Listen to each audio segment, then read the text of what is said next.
Hello दोस्तों, मैं हूं सीएस यादव और आप देख रहे हैं अपना चैनल सीएस मस्ती। दोस्तों, पिछली क्लासों में हम लोग जो है साइंस का पोर्शन पढ़ रहे थे और ज्योग्राफी पढ़ रहे थे।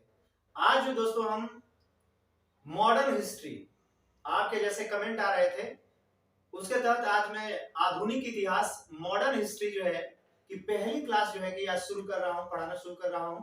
ठीक है, और आप ध्यान से जो है कि पढ़ेंगे, पूरा कंसेप्ट जो है कि हम क्लियर कर देंगे। कोई भी बिंदु हम जो छोड़ेंगे नहीं, चाहे वो लोअर एग्जाम हो या हायर एग्जाम हो, सारे पॉइंट को हम लोग कवर कर लेंगे। तो दोस्तों, देर न करते हुए आइए शुरुआत करते हैं।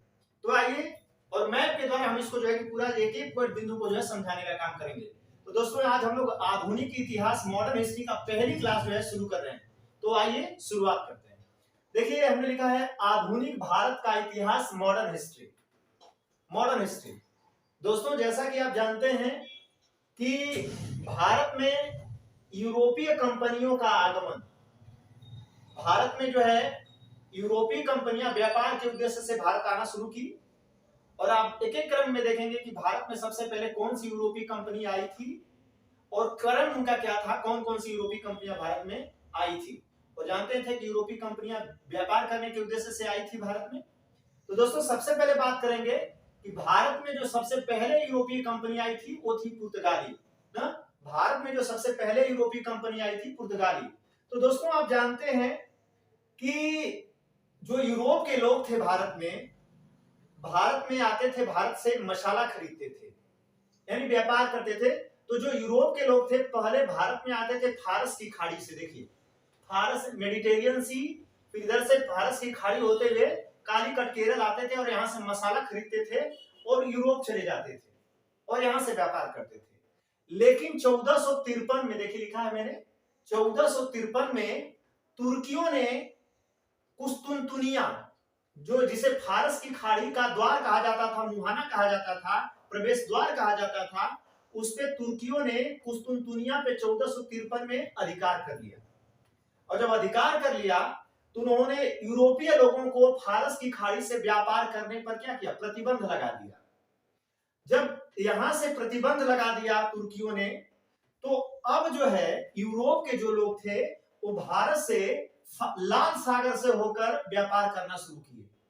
लेकिन लाल सागर का जो ये मार्ग था, ये जाड़े के महीने में काफी कुहराग्रस्त होता था, ये काफी कठिन होता था यहाँ से जो है आना जाना। अतः यूरोप के जो लोग थे वह भारत जाने के लिए दूसरे समुद्री मार्ग की जो है खोज शुरू कर दी। अब हुआ क्या कि 15वीं शताब्दी में यूरोप के दो देश अस्तित्व में आए। देखिए कौन कौन से, ये है स्पेन, एस लिखा है स्पेन, और दूसरा पी का मतलब पुर्तगाल। 15वीं शताब्दी में दो देश अस्तित्व में आए यूरोप के, स्पेन और पुर्तगाल। दोस्तों, बात करते हैं पुर्तगाल जो देश है, यहाँ के राजकुमार थे जिनका नाम था डॉन हेनरिक। और डॉन हेनरिक को समुद्री यात्रा करने का काफी शौक था, इसीलिए डॉन हेनरिक को हेनरी द नेविगेटर कहा जाता है। डॉन हेनरिक को हेनरी द नेविगेटर कहा जाता है। और डॉन हेनरिक ने क्या किया कि 1486 ईस्वी में पुर्तगाली नाविक था जिसका नाम था बार्थोलोमियो डियाज। बार्थोलोमियो डियाज को उसने क्या किया कि 1486 में, देखिए, पुर्तगाल से समुद्री रास्ता का पता, लाल वाले डॉट पेन से, देखिए हमने बताया लाल डॉट पेन से, ठीक ना, इसको भेजा पुर्तगाल से। वो साउथ अफ्रीका के नीचे आशा अंतरिक यानी केप ऑफ गुड होप के पास आया और ये यहाँ गोल गोल घुमा और फिर वापस चला गया 86-87 में वापस। यहां से इसका जो है कि वापस चला गया बार्थोलोमियो डियाज। इसके अलावा महारानी इसाबेला, स्पेन की महारानी थी इसाबेला। और जानते हैं दोस्त कि जो ये यूरोप के लोग थे, यह भारतीय मसाले का गोश्त में यानी मांस में लगाकर खाते थे, बड़ा इनको टेस्ट आता था। अतः जाड़े में ये अधिक मात्रा में भारतीय मसालों का आयात करते थे, यानी अपने यहाँ ले जाते थे और उसको जो है मांस में लगाकर खाने का काम करते थे, गोश्त में लगाकर खाने का काम करते थे।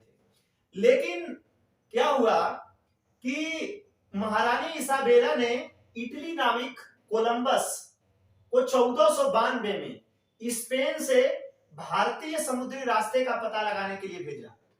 लेकिन कोलंबस जो आया अफ्रीका के पास और ये भारत न जाकर उत्तरी अमेरिका चला गया और अमेरिका की खोज कर दिया। और आप जानते हैं कोलंबस ने अमेरिका की खोज किया था, वो तो अमेरिका चला गया 1492 में कोलंबस आया और अफ्रीका के साइड इधर यूरोप उत्तरी अमेरिका चला गया, उसने अमेरिका की खोज कर दिया।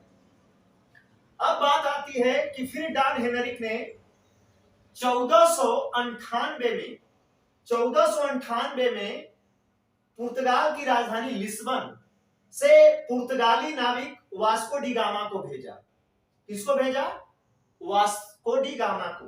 वास्को डी गामा जब यहां से चला और आया आशा अंतरीप के पास, तो आशा अंतरीप के पास दोस्तों गुजरात का एक गाइड यानी पथ प्रदर्शक मिला, उसका नाम था अब्दुल मुनीद। क्या नाम था? अब्दुल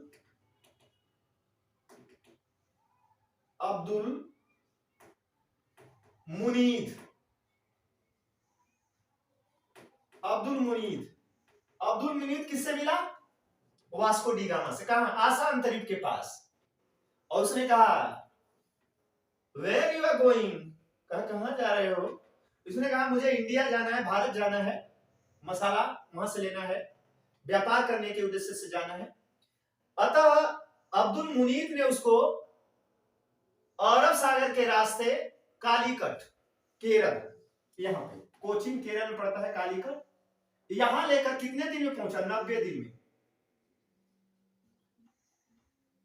90 दिन में इससे पहुंचा लेकर। जब 90 दिन में अब्दुल मुनीद जो भारतीय गाइड था, पर प्रदर्शित था, गुजरात का रहने वाला था, आशा अंतरिक्ष से वास्को डी गामा को लेकर कालीकट के तट पर पहुंचा, केरल में पहुंचा, कोचीन पहुंचा। कालीकट के तट पर जो आज कोझिकोड जिला के नाम से जाना जाता है केरल में, वहां 90 दिन पे लेकर पहुंचा था आशा अंतरिक्ष से। यहां पे जब वास्को डी गामा जब कालीकट पहुंचा केरल, तो यहां से जो अरब के व्यवसायिक व्यापारी थे, पहले से वो व्यापार कर रहे थे, उन्होंने क्या किया? वास्को डी गामा का विरोध किया कि ये यूरोपियन कहां से आ गया है यहाँ पे, पुर्तगाली क्यों आ गया है यहाँ पे। लेकिन यहाँ के जो राजा थे उनका नाम था जमोरीन।